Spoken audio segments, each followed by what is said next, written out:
panahon ng pandemya, marami ang napapahilig sa pag-aalaga ng mga halaman at naging luho na sa iba. Ano nga ba ang dahilan kung bakit tumatawag ng pansin ang isang halaman? Siyempre, ang kagandahan ng dahon o bulaklak nito ang unang nakakatawag pansin at pangalawa ay ang pagiging rare nito. Ang mga halaman ay may iba't ibang uri, iba't ibang hugis, laki, kulay at presyo. May mga halaman na kasing mahal ng isang malaking bahay at may mga halaman na umaabot ang halaga sa isang 10 taong sahod ng isang manggagawa. Ano nga ba ang basihan ng halaga ng isang halaman? Ating sinaliksik kung bakit may mga halaman na hindi mo maiisip kung bakit umabot sa milyon ang halaga ng iba sa mga ito. Kung ikaw ay isang plantito-plantita, para sa'yo ang bidyong ito. Malay mo, baka isa sa iyong mga halaman ay nagkakahalaga na pala ng milyon-milyong piso.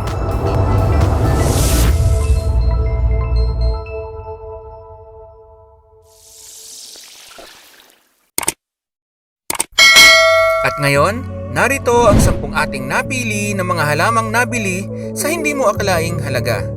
Una sa ating listahan ay ang Half Moon Philodendron Pink Princess o kilala rin sa tawag na Blushing Philodendron. Karamihan sa mga plantito-plantita ay ninanais ang magkaroon ng mga kulay rosas o color pink sa kanilang mga koleksyon ng halaman. At isa ang halamang ito sa mga pinapangarap ng iba na magkaroon. Ang Pink Princess ay may malapad na dahon na kulay berde na umaagaw ang pinkish color at may copper color sa ibang variety nito. Ang Half Moon Philodendron Pink Princess o tinatawag ding Blushing Philodendron ay ginawaran bilang must-have plant noong 2019 Horticulture Week na nagkakahalaga ng $1,299 o umaabot ng 65,000 pesos. Ang halamang ito ay nanggaling sa bansang Colombia na maaring mabuhay sa lupa o tubig lamang. Monstera obliqua. Kakaiba ang halamang Monstera obliqua dahil sa mga butas nito sa mga dahon na animoy kinain ng mga uod. Ngunit ito ang pumupukaw ng atensyon ng ating mga plantito-plantita. Ang Monstera obliqua ay nanggaling sa Central at South America at karamihan sa mga ito ay hinango sa bansang Peru. Sa ngayon, ang Monstera obliqua ay binebenta sa eBay ng halagang $3,000 o umaabot sa 150,000 pesos. Semper Augustus. Ang Semper Augustus na nanggaling sa bansang Poland o Netherlands ay isang uri ng tulip na gumawa ng kasaysayan noong 17th century nang maibenta ang isang bulaklak nito sa halagang $5,700 o umaabot sa 300,000 pesos. Magkano na kaya ang 300,000 pesos na yan sa panahon ngayon? Kung meron ka nito ngayon, ay siguradong milyon-milyon na ang halaga nito. Ang maladugo nitong kulay at disenyo ay gawa ng virus na karaniwang tumatama sa mga tulips. Ang mga tulip noong 17th century ay naging simbolo ng karangyaan at pumutok ang tinatawag na tulip fever o tulip mania sa kasaysayan ng Netherlands. Sinasabi na meron lamang 12 bulaklak ang tumubo nito sa kasaysayan. At kung bakit? Yan ang hindi maliwanag sa ating pananaliksik dahil sa iba't ibang kadahilanan. Maaari niyo pong i-comment sa baba kung kayo ay may impormasyon sa pagkawala ng breed ng Semper Augustus. Gold of Kinabalu Orchid o kilala rin sa tawag na Rothschild Sleeper Orchid. Ang Gold of Kinabalu o Rothschild Sleeper Orchid ay matatagpuan lamang sa National Kinabalu Park sa bansang Malaysia. Ang orchid na ito ay minsan lamang mamulaklak sa isang taon at ito ay sa buwan ng Abril at Mayo. At kailangan mo lamang ng maghintay ng ilang taon bago masilayan ang unang bulaklak mula sa pagtatanim nito. Ang Gold of Kinabalu ay may light green petals na may red stripes at isa ito sa pinakamahal na orchid sa buong mundo. Nagkakahalaga ng $6,000 o umaabot ng 300,000 pesos. Variegated Philodendron Minima. Ano nga ba ang ibig sabihin ng salitang variegated? Ang variegated ay ang pagkakaiba-iba ng kulay at hugis ng dahon ng isang halaman gaya ng Variegated Philodendron Minima na may kakaibang hugis at dalawang kulay ang mga dahon nito. Kadalasan ay kulay berde na may halong dilaw. Ang karaniwang presyo ng regular na philodendron ay nagkakahalaga ng $20 to $50 o 1,000 to 2,500 pesos. Ngunit ang variegated na breed na may dalawang kulay ay nagkakalaga ng $8,150 o mahigit 400,000 pesos. Ito ay nabili sa sikat na online platform sa New Zealand na TradeMe. Ang variegated Philodendron minima ay isa sa mga hindi mahirap alagaan at hindi nangangailangan ng madalasang pagdidilig.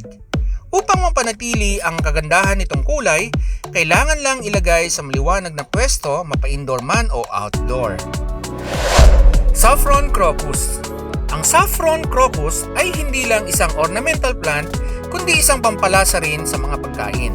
Ito ay may kulay lilac na may mga pulang malasinulid sa taas nito na siyang ginagawang pampalasa sa pagkain. Ang saffron crocus ay nagkakalaga ng 1,500 per pound o 75,000 pesos kada libra na tinagurian ding pinakamahal na spice sa buong mundo. Bakit nga ba ganun kamahal ang halamang ito? Sapagkat ang bawat bulaklak ay mayroon lamang 3 malasinulid at kakailanganin mo munang mag-harvest ng 80,000 na piraso ng bulaklak nito bago ka makalikom ng kalahating kilo ng saffron spice. Shenzhen Nongke Orchid. Ang Shenzhen Nongke Orchid ay isang man-made orchid na dinevelop ng mga Chinese agricultural scientists. Sa China siyempre, na umabot ng 8 years ang proseso nito. Ang halamang ito ay hindi lang ornamental kundi maaari din itong kainin. Kaya naman ang presyo nito ay umaabot sa halagang $200,000 o tumataginting na 10 million pesos. Tandaan, Chinese ang may gawa nito. Bigay man ito ng libre, baka hindi ko tanggapin. Baka may dalang bagong variant ng virus. Nakakatakot. Old Pine Bonsai Tree. Ang mga halamang bonsai ay unang dinevelop sa Japan at ginaya na rin ito ng mga karatig bansa sa Asia. Ang bonsai plant ay ang pinaliit na halaman na galing sa mga malalaking puno. Isa na rito ang Old Pine Bonsai na pinaniniwalaang nabuhay ng mahigit 800 years. At dahil ang halaga ng bonsai ay nagdedepende sa haba ng buhay nito, ang Old Pine Bonsai ay nabili sa halagang $1.3 million o tumataginting na 65 million pesos sa isang International Bonsai Convention sa Takamatsu, Japan. Kaya sa mga plantito-plantito dyan, baka gusto niyong simulan ang pagbobonsai. Malaki ang pera dito. Juliet Rose. Ang rosas ay isang pangkaraniwang bulaklak, ngunit ibahin nyo ang Juliet Rose na may kulay na pale peach at may kakaibang pagkakaayos ng mga petals kumpara sa ordinaryong rosas. Nagkakahalaga lang naman ito ng $5 million o tumataginting na 250 million pesos. Nagulat ba kayo sa presyo?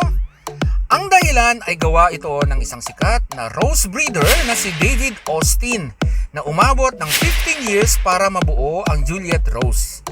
Isinapubliko ito noong taong 2006 sa Chelsea Flower Show at mula noon nagsimula ang Juliet Rose sensation.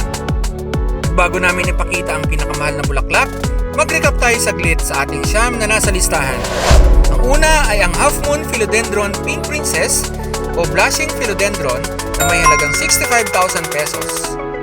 Ang ikalawa ay ang Monstera Obliqua na may halagang 150,000 pesos. Pangatlo ay ang Semper Augustus na nagkakahalaga ng 300,000 pesos noong 17th century. At ang sumunod ay ang Gold of Kinabalu Orchid o ang Rothschild Sleeper Orchid na may halagang 300,000 pesos. Sumunod ang Variegated Philodendron Minima na may halagang 400,000 pesos. Saffron Crocus na nagkakahalaga ng 75,000 pesos per pound o libra. Shenzhen Nongke Orchid na nagkakahalaga ng 10 million pesos. Sumunod ang Old Pine Bonsai Tree na nagkakahalaga ng 65 million pesos. At ang Juliet Rose na may halagang 250 million pesos. At ngayon, may hula ba kayo para sa pinakamahal nating halaman? Walang iba kundi ang Quadruple Flower. Tinatawag din itong Queen of the Night o Lady of the Night at sa iba ay Flor de Luna sapagkat sa gabi lamang lumalabas ang bulaklak nito at minsan lang sa isang taon. Galing sa bansang Sri Lanka, ang Quadruple Flower ang tinaguriang pinakamahal na halaman sa buong mundo. Dinarayo ito ng mga turista upang masilayan at maamoy ang angking kagandahan at halimuyak ng bulaklak na ito. Ang kadubol flower ay pinoprotektahan ng mga taga Sri Lanka at hindi mo ito mabibili ng kahit na magkanong halaga. Sapagkat, alam niyo na ba ang presyo ng halamang ito? Priceless pa rin sa ngayon. Meron pa ba kayong alam na mamahaling halaman na hindi na isama sa listahan? Paki-comment lamang po sa baba para na rin maibahagi natin sa iba pa nating mga kahenyo. At dyan po nagtatapos. Maraming salamat po sa inyong panunood. Huwag po nating kalilimutan ang kasabihang knowledge is power. Ugaliing magbasa at manood ng mga informative videos sa YouTube at iba pang online platforms para maiwasan ang pagkakasakit ng demensya. Kung nagustuhan nyo ang ganitong mga video at bago pa lang kayo sa channel na ito, huwag kalimutang mag-subscribe sa Pinoy Henyo at i-click na rin ang notification bell para kayo ay ma-notify sa susunod pa naming ilalabas na video. Stay safe and God bless!